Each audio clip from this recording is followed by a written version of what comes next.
Yeah, where's everybody joining us from? Drop it in the chat and I will put my little slides up here so we can have some slides. Let's see.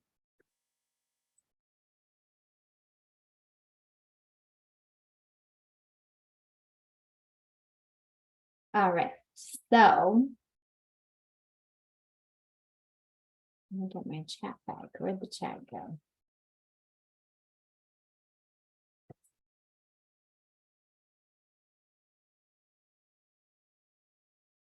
Hold on 1 second.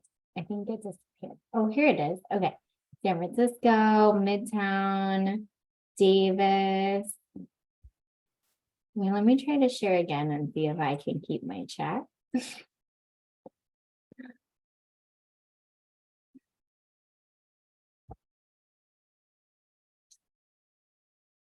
Here it is.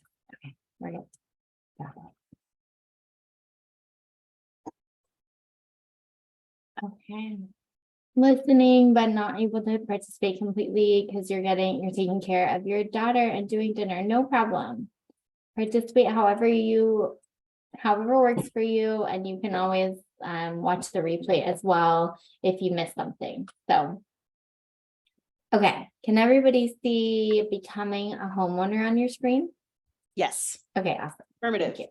Thank you. Thank you. Okay, Vancouver Island, Canada in the house as well. Thanks for joining us, Kara. Okay. So, hi everyone. My name is Rose Cabral. I'm Community Rose on Instagram. You might have heard about this there. And I'm so excited that you're all here today. We're going to be spending just under an hour together. And yeah, I'm excited. So let's jump in. Okay. So you belong here, especially if you are a single woman, an artist, a creative, social justice champion. Maybe you're renting, or maybe you're living with parents or friends. Maybe you have roommates.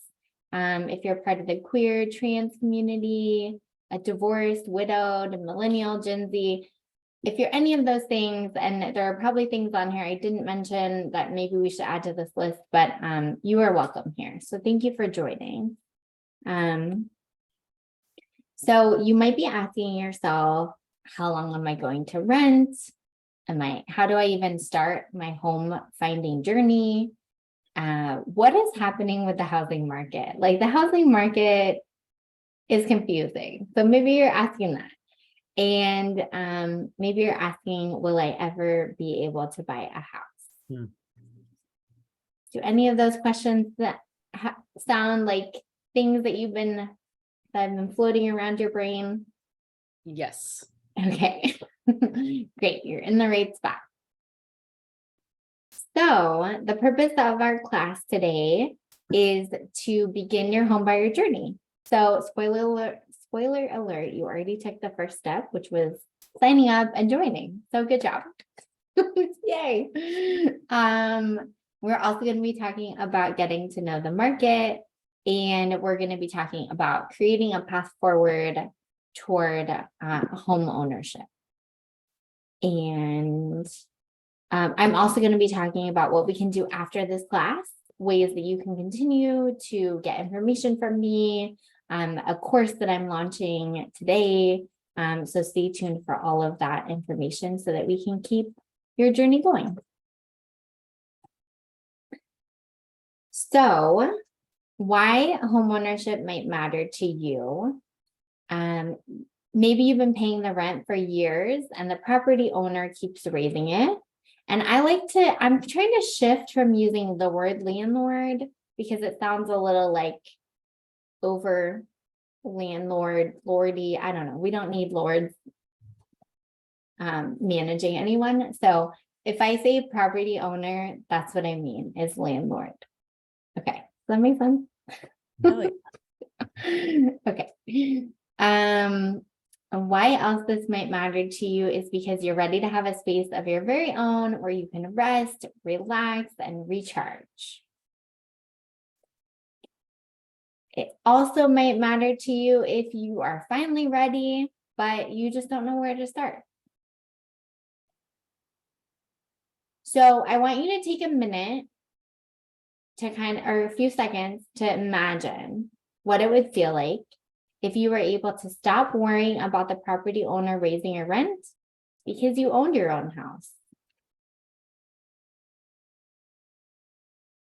How about we imagine if you had a home of your own where you can paint the walls, have a dog or a cat, or like me, a chicken, and plant trees in the ground and watch them grow instead of having like pots where they get all root bound and yeah. So I want you to think about why is becoming a homeowner important to you right now.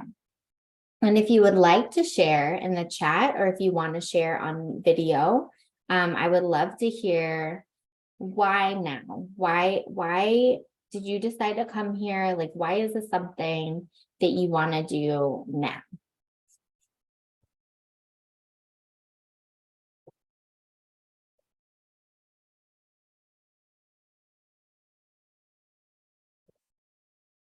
Stability. Yes, stability is a good one. Right, because when the property owner is raising your rent, you're like, that's a different, maybe I can't afford to stay where I'm at. It's not stable. Let's see. We have more friends watching together. Love this. Sarah says it's a rich people cheat code. So you get access to things others don't. Yeah, definitely. Becoming a homeowner gives you access to tax breaks. It gives you access to that stability, that peace of mind, so you can go off and do other things.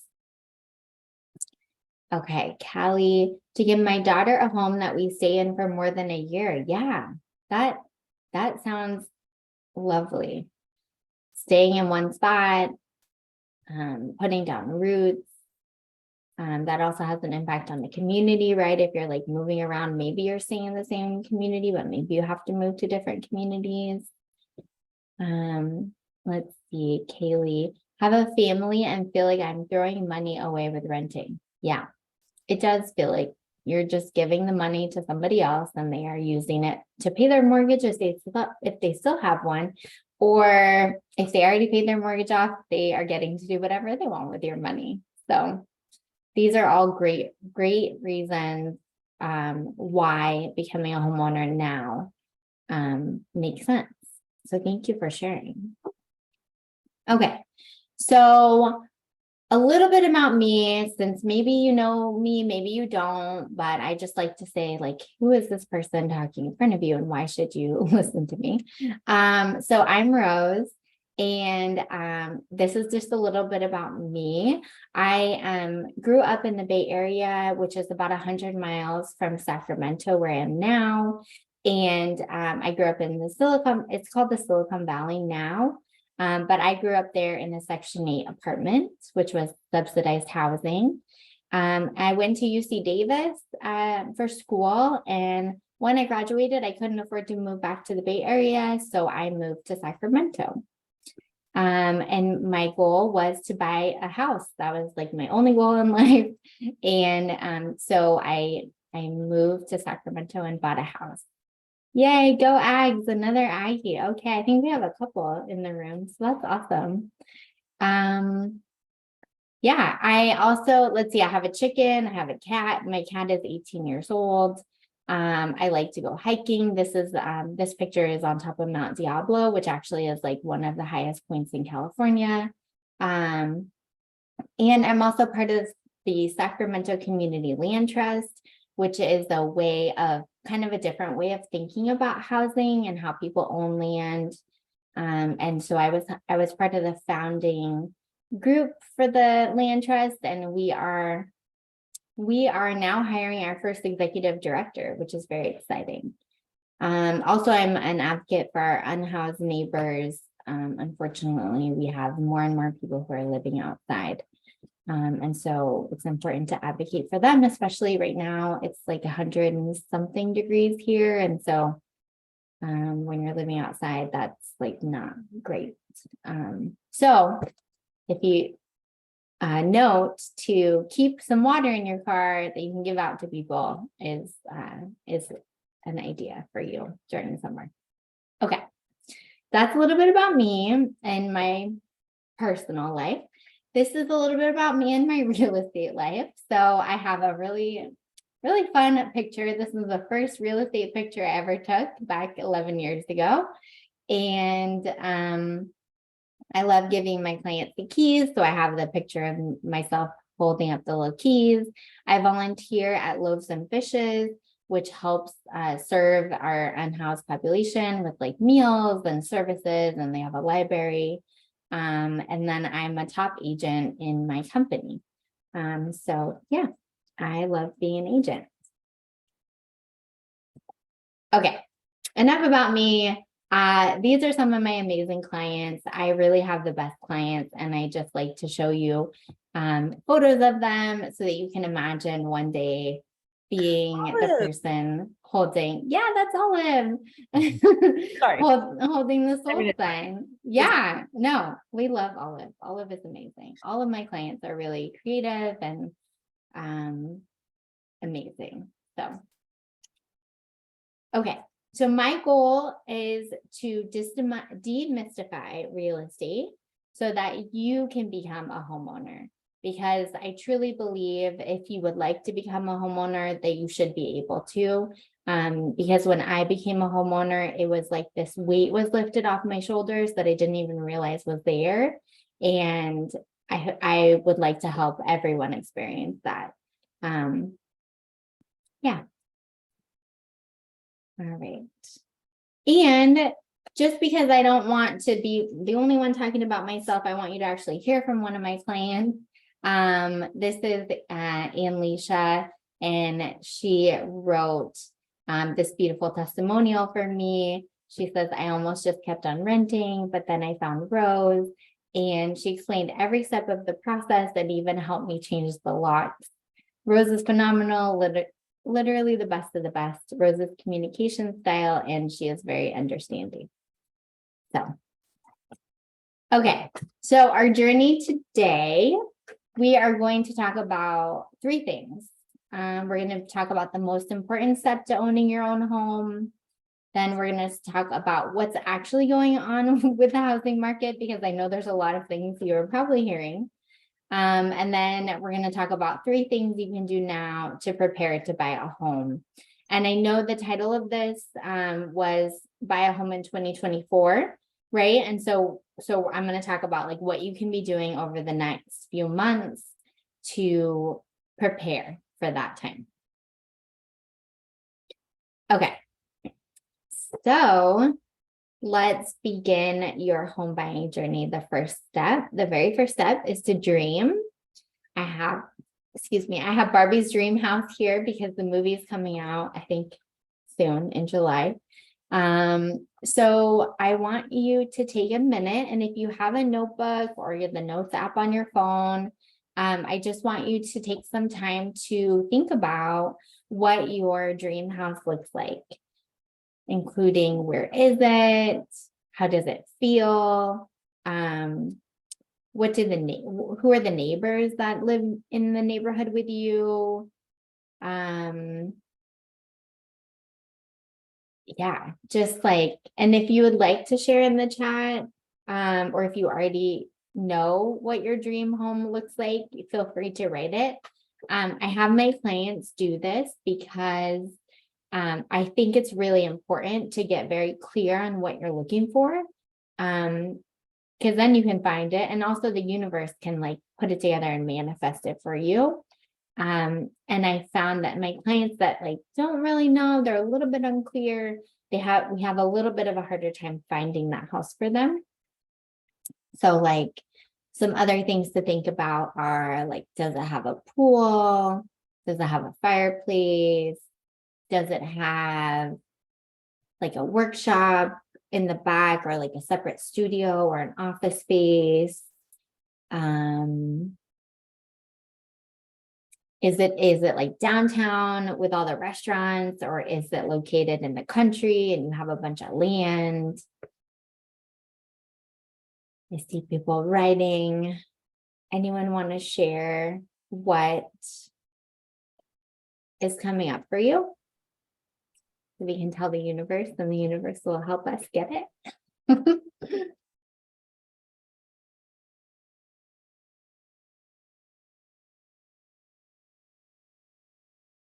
And it doesn't have to look like Barbie's dream house, because Barbie's dream house is actually missing a wall. So we probably want 4 walls in our house.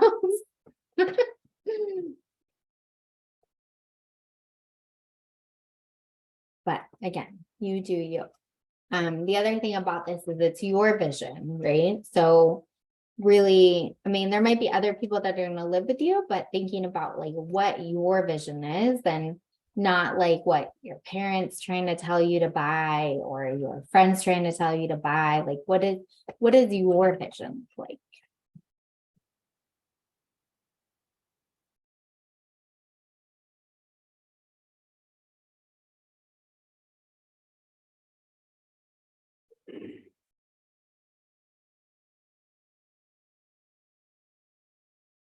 Okay, let's see. So we have Crystal has a big yard, space for art and garden, space to build, or existing ADU maybe to help friends and family not get displaced from the area. Safe, mellow, quiet neighborhood. Yes, this all sounds so lovely. Let's see, we have lots of lights, good bones, landscape, and some distance from neighbors. Yeah, that sounds great. Those all sound really beautiful. Thank you for sharing.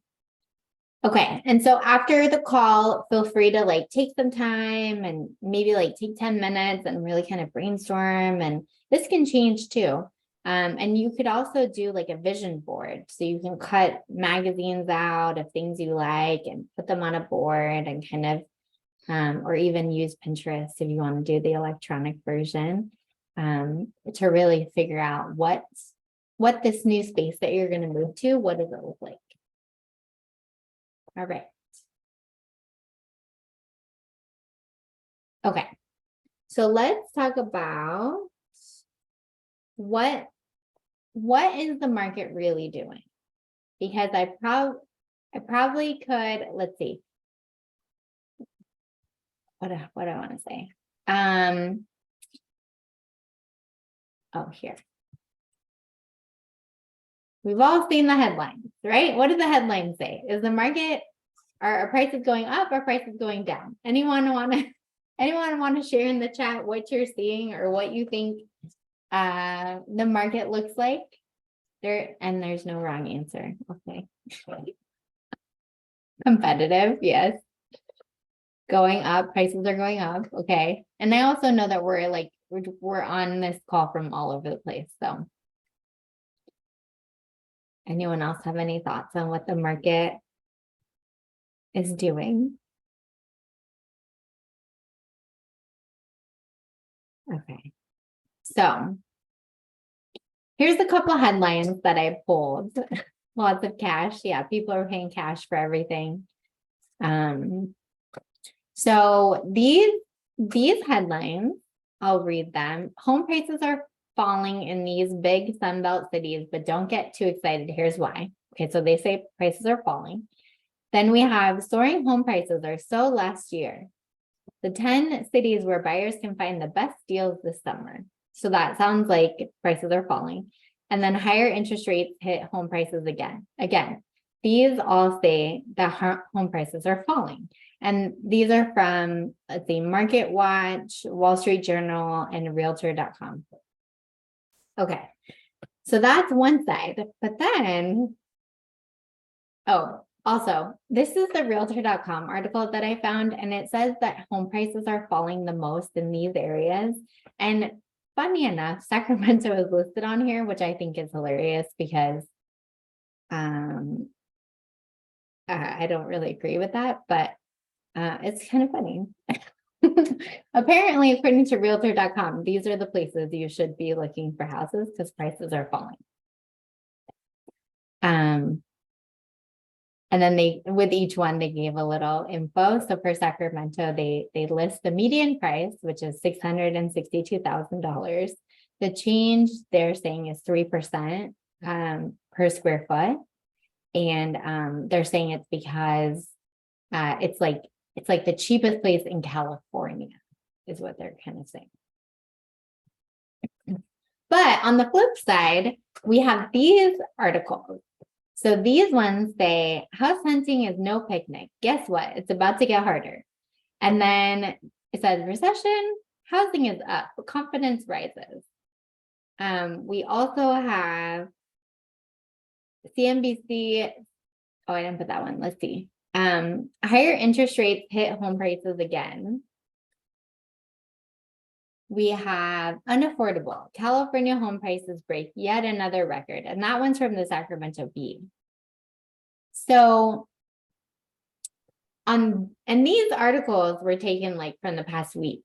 So like one side says prices are going down. This side says prices are going up. But what do the actual stats say? And it's going to vary by area that you live in.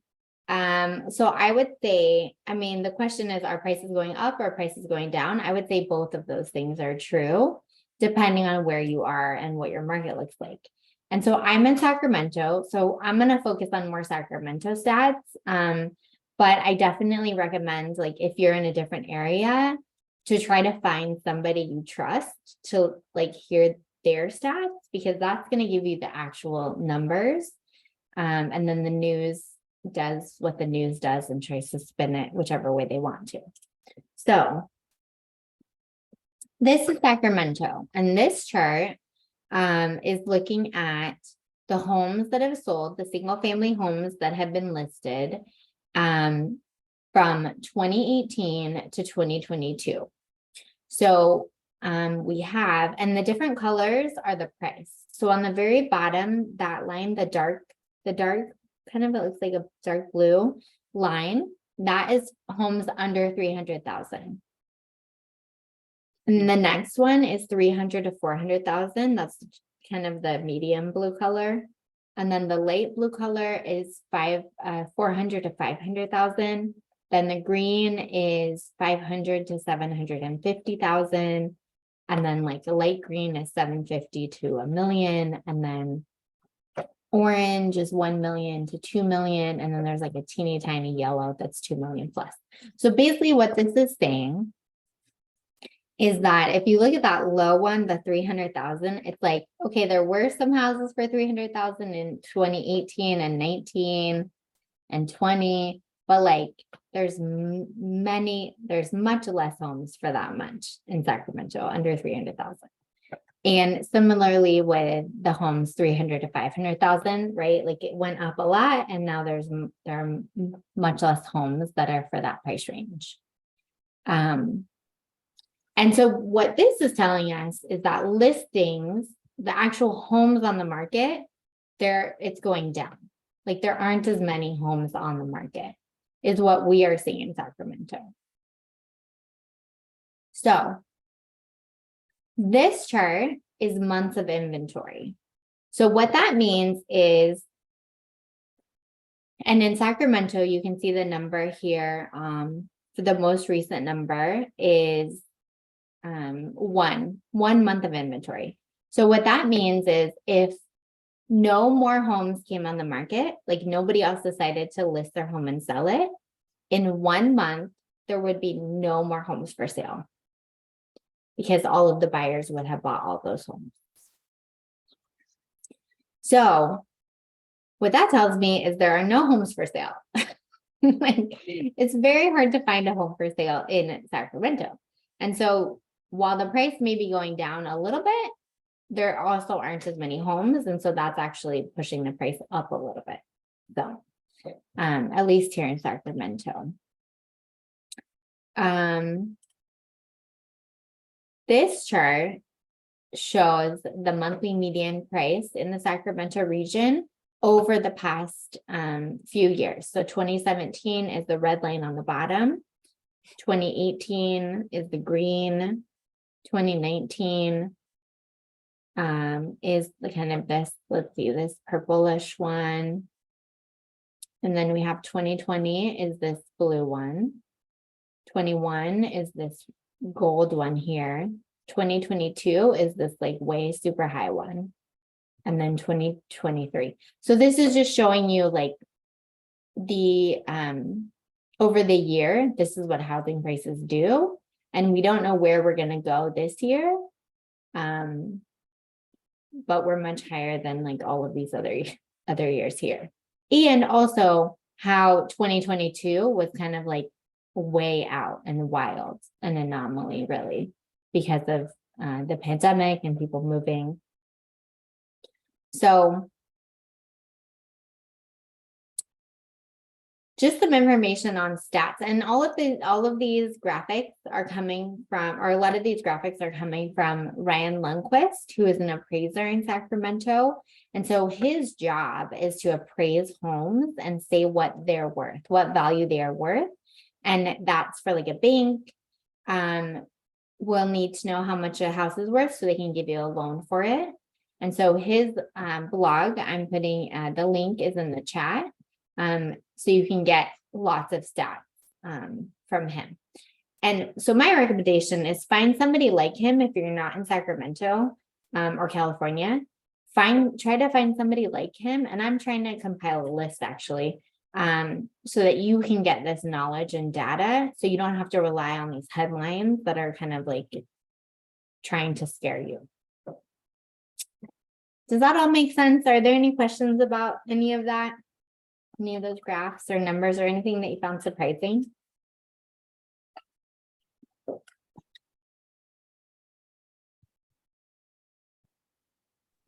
Rose, Yes. quick question. I live in Long Beach, so Southern California, but so I'll have to look at the stats down here. But is it true that like even if prices for homes may be low, the interest rate is higher right now? Yes, the interest rate is higher right now. The interest rate is where we were kind of in the 90s. So we're at about 6.5%, 7% interest rate. And that's what it was in 1990. And so we're still about average if you take into account like from the 1970s to now. 6.5%, 7% is still like average, because the past 3 years we had like super low rates that were in the 2%, and that was like everybody refinanced if they could, because that was like wild to see that. But then in the 80s and the 70s and 80s they were like 17, 18%. So we're kind of in the middle of where they have been historically. Yeah, good question. Do you think we're headed back there to like 13 to 16%? Oh, that's a good question. Let me get my crystal ball. Just kidding, I don't have one. I think, you have to look at a variety of things. Look at like the job rate and the employment rate, and the Fed looks at these different numbers to determine if they're going to increase the interest rate. And it sounded like at their last meeting that they were going to increase it again by the end of the year.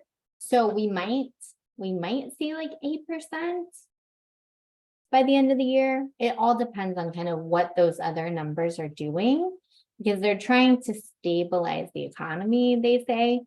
And they don't always know what's going to work and how it's going to have, like what impact they're going to have, and then what's going to happen actually in the market. And so I don't know that we'll get that high this year. I think maybe like 8%, maybe 9%. But I don't see us in the teens yet. Yeah. It's kind of interesting because if you think about like credit cards are like pretty high interest, although we don't have like $100,000 hopefully on your credit card. So, and also back in the 80s and 70s and 80s, when the interest rates were higher, home prices were lower. So it didn't make as much of a difference. Yeah. Yeah. Oh, yeah. Just curious. Thank you. Time will tell. Time will tell. Okay. In my perfect world, they would like, there would be no interest rate. No, sure. It'd be zero. You would not get in trouble for having a loan. So that's fine. We'll get there someday. Okay, great question. Thank you for asking. Okay, so next we're going to talk about this upcoming year. So it's just over the middle of the year. 2024 is in 186 days, which when I saw this, I was like, oh, that feels like a long time. It's, it's like 5 months. So next we're going to talk about what you can do for the rest of this year to kind of prepare and continue preparing for home ownership. So 3 things you can do. The first one is to check in with where you are now. So you're going to want to check and see what your credit score is. If you haven't already done that, you can check it for free with the 3 different credit bureaus. You can check it for free with each one every year.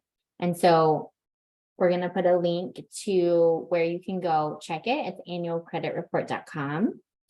And you can check your credit score for free. You don't have to pay anything.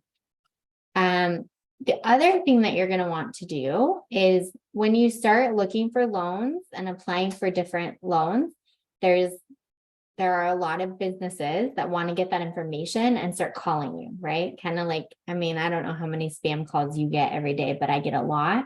And so you're going to want to also go to a website, and it is optoutscreen.com. And so this website, you can sign up and it will stop. It's supposed to stop a lot of those spam calls because it stops the companies from selling your information. And so even, I mean, like, tell everyone you know, even if they're not buying a house, like, I think we could all use less spam calls. There's a way to do it for life. You have to actually fill out a form and send it in. They make it very hard to opt out because they make a lot of money off of all of these spam calls. The other thing that you're going to want to do is to check your statement and see if there's any monthly charges that you don't need to pay for anymore. You forgot about the subscription. You can take them off. Just kind of get very clear with your finances and know where the money is going so that you can prepare for buying the house. Look at your debt, look at your expenses, and have a really clear picture. Also look at your budget. If you don't have a budget, you might want to make it. So just getting a very clear picture of where you are now. And then the second step is to explore where you want to be. Where is your ideal place? How much does it cost? Where do you want to be? So you're going to be exploring neighborhoods. Maybe if there are events in the neighborhoods, I know in my neighborhood, they're having a 4th of July thing for kids. They have food truck events. They have holiday parties. Maybe go to the library in the neighborhood where you want to live and check it out, see who's there. Since you have some time before you're going to buy your house, these are things you can be doing to, again, get very clear on where you want to live, and to see what it feels like in the neighborhood. And again, we're manifesting, right? We're getting very clear. We're going to the spaces. We're being in the spaces so that the universe can be like, okay, great. Here you go. You're ready. Here's your house. And the third thing we're going to do is we're going to get your money flowing. And again, we're looking at our money. We're seeing how it's coming in, how it's coming out. I would recommend if you know kind of what price of a house you want to buy, to figure out what the mortgage payment will be. And if you're paying rent now, then find out what the difference is between the rent you're paying now and your mortgage payment. And maybe they're going to be exactly the same, which would be awesome. Maybe the mortgage payment will be a little bit more. And so if there's a difference and the mortgage payment is more, take that difference every month and put it into like a savings account if you're not doing it already, but put it into a special savings account and be like, that's my home payment. So that you can feel what it feels like to actually be making that payment every month. And at the same time, you're saving. I did that when I was buying a house, and it was a really interesting experience to be like, oh, okay, like actually I'm going to be spending all this money on my house, and this is what I have left over, and does it feel comfortable?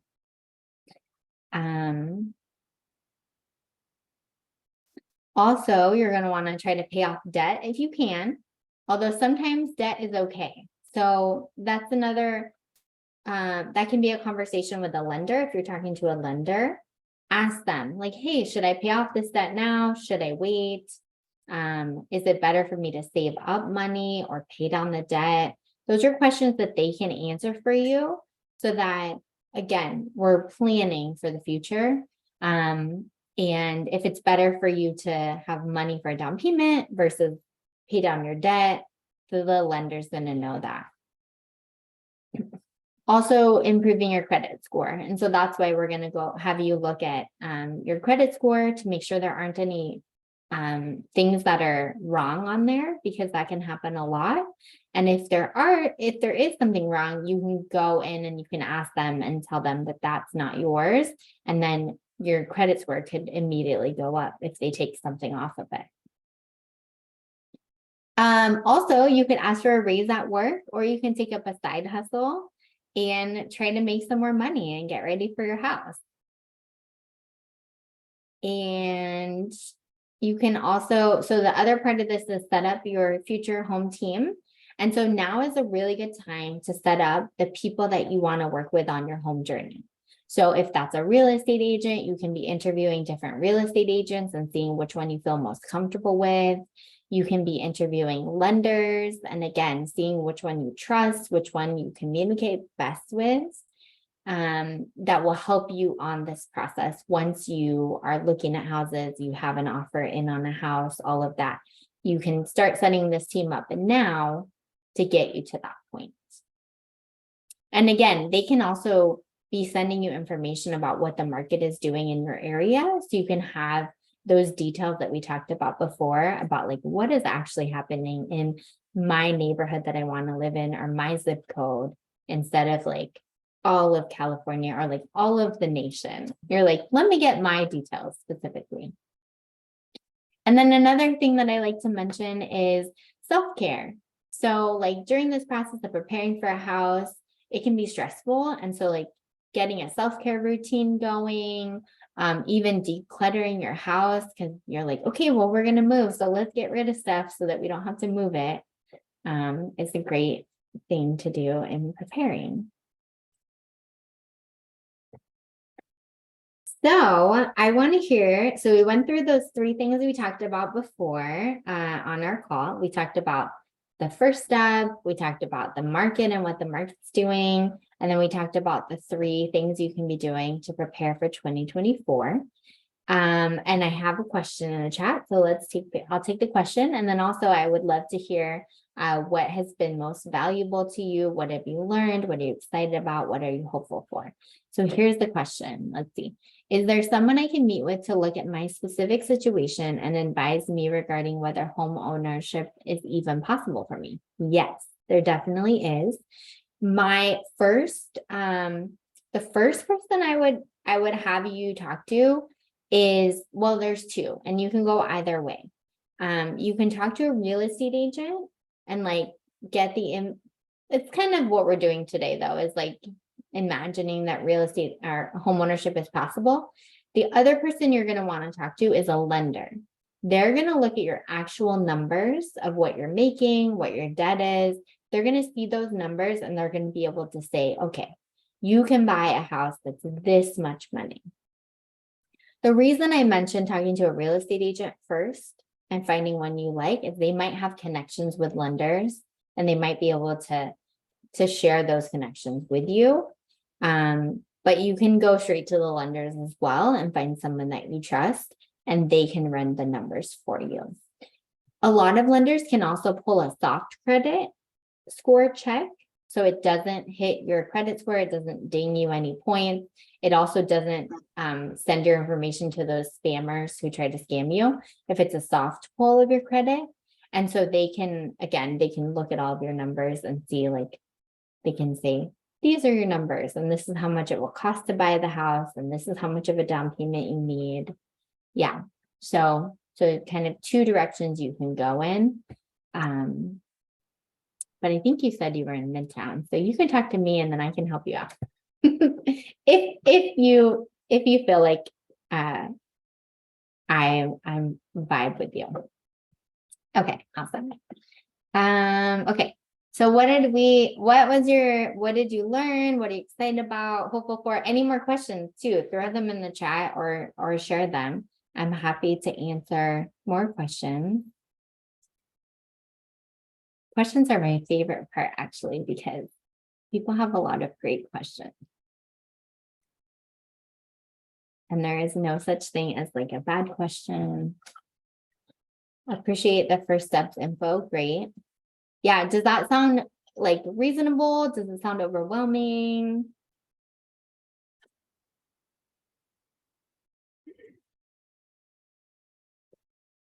I'm so new to the concept of home buying, so this was very helpful. Good. I'm glad. Sounds reasonable. Okay, awesome. Good. That makes me very happy. So the steps feel manageable, very manageable and accessible. Awesome. Okay, so I'm so glad to hear all of that. So how do we keep your journey towards home ownership going? Because clearly, like, we want you to get those keys to your house. So I have just released my self-paced course on how to buy a house. And so it's kind of like this, but it's videos that I've taken walking you through the whole process. And you can watch them at your own pace. You can watch them like you can binge watch them if you'd like, or you can watch like one a week, however you want to do it. It's a self-paced course with all of the action steps and things you need to know to buy a house and take you through the whole journey. And who is it for? Well, all of you that are here today, anyone who wants to visualize being a homeowner, especially though people who have been excluded from the real estate industry. I would love to help those people figure out homeownership, because when we become homeowners and have a safe and stable place to live, then we can focus on changing the world and doing all of the other fun things that I know you're all doing. So another testimonial from one of my clients, Veronica. Rose convinced me buying a house was possible. Rose helped me find a better house than I could have imagined for myself. She worked with me patiently and enthusiastically, explaining each step of the process along the way. Her love of Sacramento and helping her clients make it their home shines through every step. And so, why should you sign up for the course? Because you want to buy a house and you're done waiting and you don't want to get to like the end of 2023 and be like, okay, let's start now. But you want to start now and you want to get ready for 2024. So maybe you want to make that dream a reality, and this is the year, and you want to start building generational wealth. And also maybe you want to be in a community with other first-time home buyers. I know that buying a house can be very scary, because that's what I did, and I did it alone, and I didn't tell anyone that I was buying a house when I was buying it. I didn't tell my mom. I didn't tell my relatives. Nobody knew that I was buying a house. I didn't even tell my roommates, because I was like, I didn't know if it would actually happen, and I didn't want them to talk me out of it. So this space, this course actually also has a community of people, kind of like Facebook, but not on Facebook. And it's where we can like continue to ask questions, hopefully cheer and celebrate people when they become homeowners, And then after you become a homeowner, the community will be there for you to ask any questions that you have about being a homeowner. Because being a homeowner means you have to take care of things like when they break. And so this community is going to be a space to do all of that.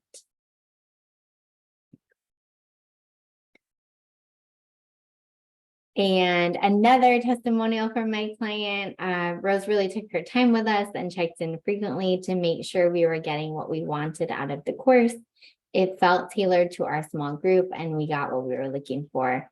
You can too. That's my favorite part of that testimonial. You can too.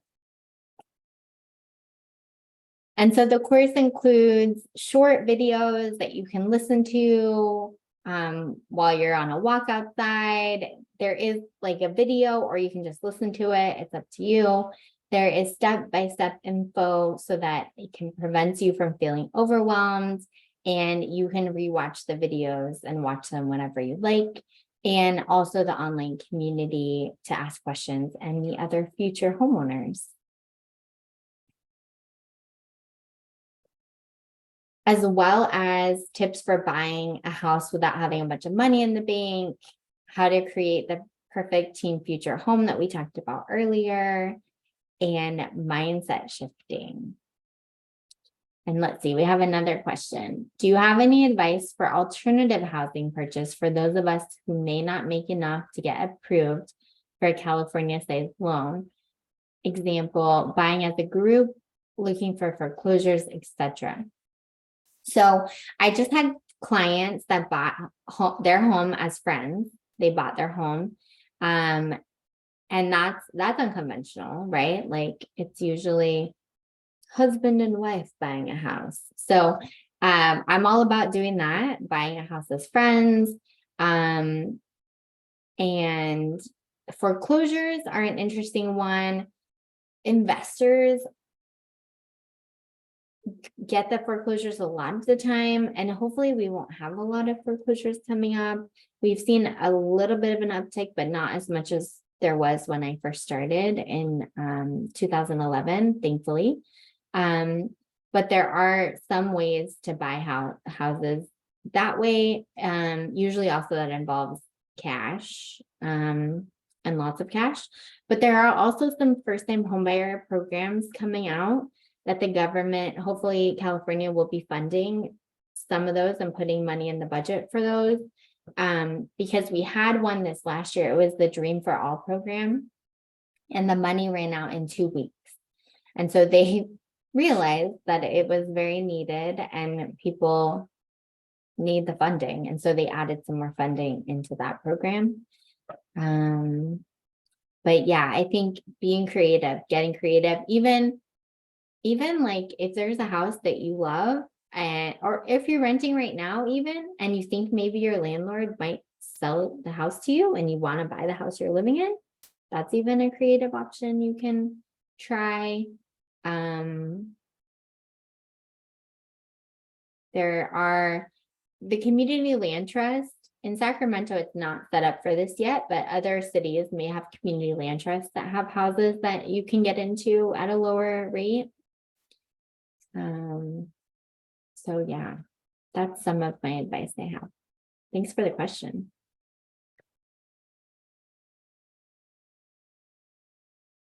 Okay. Oh, another testimonial. Okay. This is one of my clients. She's amazing. I think she really cares about ensuring marginalized people have access to knowledge about housing. Plus, she's an advocate for our houseless communities, which is important.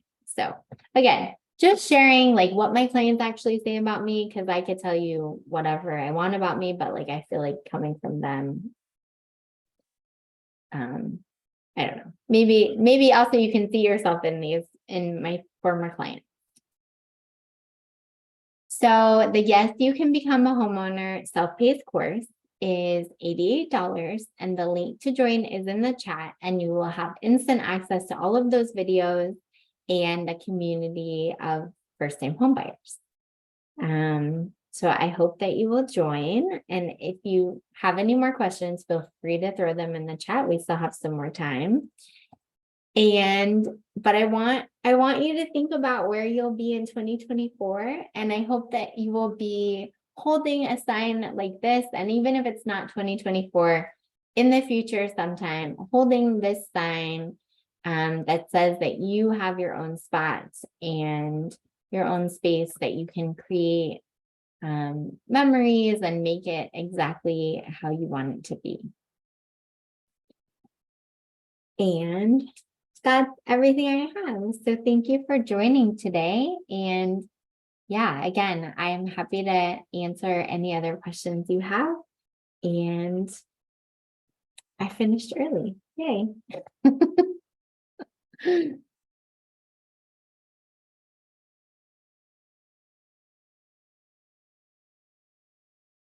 Yeah, any other questions or comments? Thank you. Yes, you're so welcome. I'm glad you were able to join. It was so great seeing all of you. I actually have a question. I'm just going to ask with my voice. Yeah.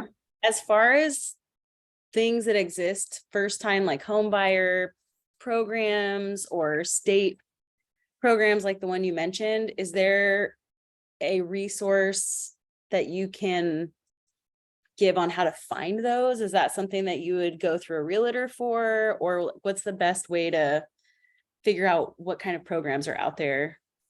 Yeah, good question. And it is a little bit hard to find them. Lenders sometimes they know which loans can be like the down payment assistant loans. Let's see, there is another website. The other thing about them is they run out of money a lot. And so it's like getting in before they run out of money.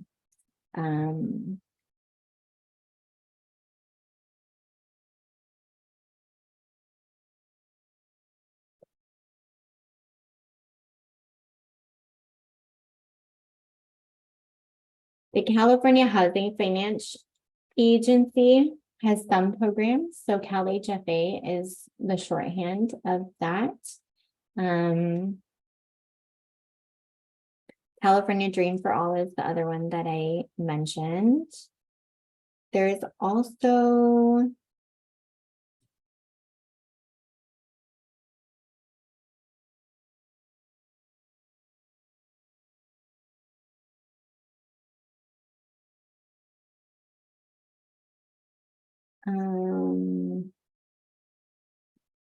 here, I'll put this one in the chat. I haven't used their programs, but I have heard of this one as well. The Golden State Finance Authority. And so with that, some of them take a lot of patience, so they can be longer, like the escrow period can be longer, so it can be harder to get that offer accepted. So there's more hoops that may need to be jumped through. But when I was getting my house, that was the reason I was able to get my house, is I got a down payment assistance. The original program I was going to get ran out of money as I was in escrow. And so my lenders had to really work to find funds through a different program. So patience is the key there with those. And then getting in, like I said, the Dream for All program lasted 2 weeks. So for all of the people that were prepared in advance, like they were prepared, they had to do a home buying counseling course. They had already done that. So like, that's the other thing about like getting ready, so that when these opportunities open up, you can like be the first one before the money runs out. Yeah.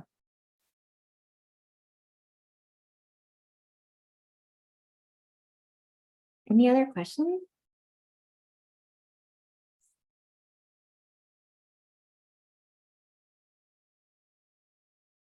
What's the average amount of months of housing that's more normal? That's not like 1 month of housing available. What's the normal amount? That's a good question. It has been pretty low for a while, but earlier this year it was 3 months. And so like 3 to 6 months is a seller's market. Or no, a buyer's market, sorry. 3 to 6 months is the buyer's market.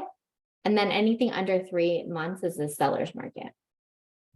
So I would say like 3 is usually a good amount because then you're like in between buyers and sellers market. But it has been low. And one of the other reasons it's been low is because we weren't building a lot of new housing for a long time because home builders didn't have materials and it just didn't pencil out for them profit wise. And so we're very behind on housing. But we have seen in the past couple of months, builders starting to like start building again and picking up the pace. And so that also tells me that they have faith in the market because like they invest a lot of money in building these houses. The other thing that's impacting the market that's really interesting is the ADUs, the accessory dwelling units. I know you mentioned that in your comment. But when we see homes that even have the potential, like they have extra land and space for an ADU, we're seeing those homes are getting more offers and the offers are higher, just even for the potential. If they have a workshop or a detached garage, it's even an added bonus, right? Because there's already a building that you can convert into an ADU. And so that's what I've been noticing anecdotally kind of is that like, if that is a possibility, people are like, okay. Like if it's a house even and it has an alley behind it, then people are like, okay, well, I can put the ADU on the alley and people can access it in the alley. And so I know that they're trying to add more housing and that's important. We need that. But in a way, it's almost even making the houses that used to be somewhat affordable not as affordable because the potential that investors are seeing in that. Yeah. I read an article the other day saying that there might be an influence on the housing market. I don't know how this would play out, but there was a huge increase in vacation homes, so conversion of houses into vacation homes, and now they're seeing the profitability of those vacation homes going down pretty significantly in at least more populated areas. And those houses might be put back on the market. And so I don't know how that's going to play out or look, but what do you think about that in areas like Sacramento or Yeah, I read that article too. And actually Ryan Lundquist, the appraiser that the link is in the chat, he did a whole blog on that topic. I think it was last week. And it really will vary by area and who owns those houses. I think the other thing that impacted Sacramento is like Invitation Homes and like the giant, I'm blanking on the other name of the other one, but they bought out up like thousands of homes and they own those and they rent them out. And so like if they were to decide they wanted to sell all those homes, I think that would be great because then we'd have a lot more homes on the market. But like the Airbnbs, I don't see that as impacting us as much because we have like traveling nurses that stay in a lot of those Airbnbs and like those aren't going away. But yeah, he has a blog article on it and it's very interesting. I see it posted in the chat. Yeah.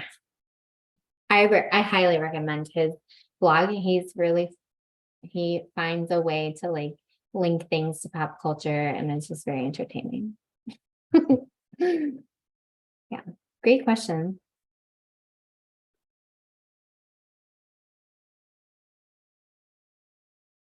What else? Yeah, anything else? I mean, I could probably talk a little bit. I don't want to take up all the space, so I want to leave room, but I can ask more questions if no one else has questions. I think you're good. Ask away. So my understanding is, I mean, we don't have too much history on this, but it seems as though interest rate cycles go through a rough 30-year cycle. And so we had a 30-year down cycle, and now there's talk about it being a 30-year up cycle. And that's kind of what looped back around to what you thought about the interest rates. will be not just within the year, but I'm talking like the next, honestly, 10 years. What do you think that's kind of true, that it'll gradually increase?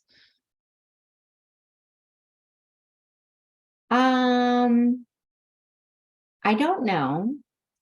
But I mean, real estate does go in a cycle. So I could see how that could be the estimate, right?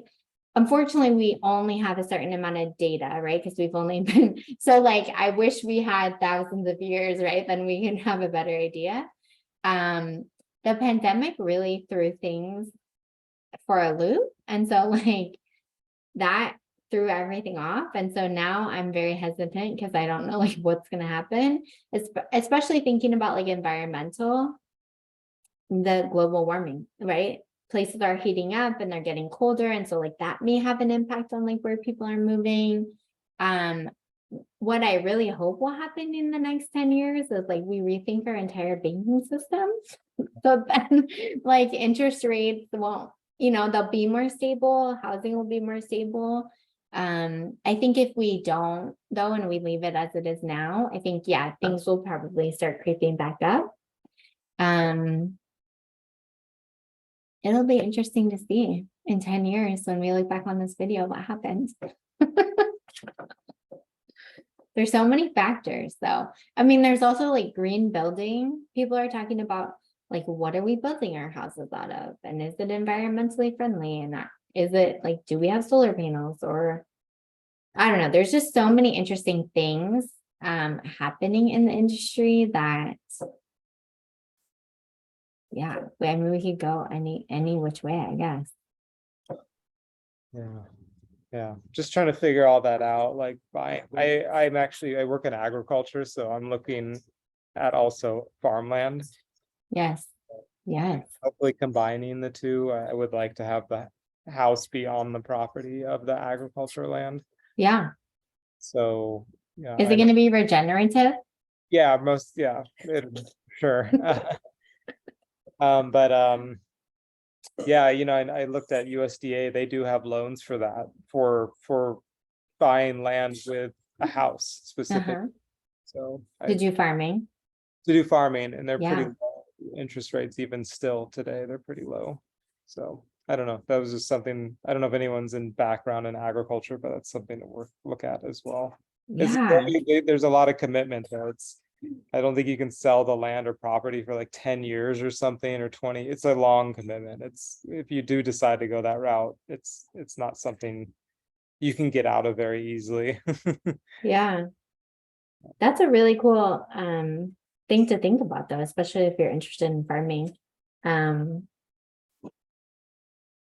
I know there are also loans for like the green energy improvements for houses. So like you can buy a house that maybe is a fixer upper and you can do a bunch of green, like solar panels, tankless water heat. You can do a bunch of green upgrades to it and include that in this loan. It's called a green loan. They're not as popular in California, but I'm hoping as well that will change.